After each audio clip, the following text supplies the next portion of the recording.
15 August 1945, দ্বিতীয় বিশ্বযুদ্ধের শেষ দিন। জাপানের আকাশে তখন শান্ত হয়নি। লেফটেন্যান্ট হাওয়ার্ড হাউডি হ্যারিসন 6টি F-6F হেলক্যাট বিমান নিয়ে টোকিওর অভিমুখে যাচ্ছিল। তাদের লক্ষ্য ছিল আটসুকি এয়ারফিল্ড। হ্যারিসন যখন আক্রমণের ঠিক আগ মুহূর্তে, তখনই রেডিওতে একটি বার্তা আসে, যুদ্ধ শেষ, এখনই ঘাঁটিতে ফিরে এসো।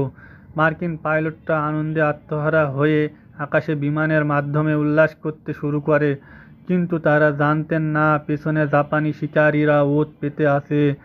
জাপানি নৌবাহিনীর লেফটেন্যান্ট উটাকা মোরোকা এই দৃশ্য দেখে ক্ষোভে ফেটে পড়েন।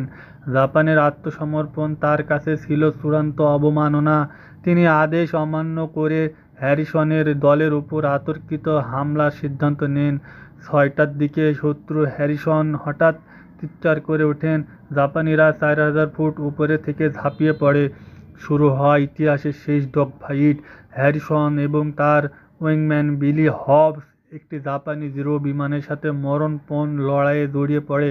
হ্যারিসন নিপুণ কৌশলে তার বিমানকে উপরে তুলে জিরো বিমানটিকে লক্ষ্যবস্তুতে পরিণত করেন এবং সেটিকে ধ্বংস করেন।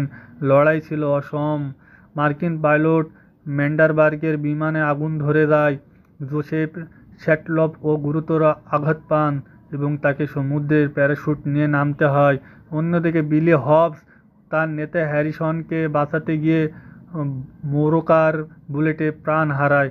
হবস যখন প্যারাশুট দিয়ে নিচে পড়ছিল, তখন তিনি নিথর ছিলেন।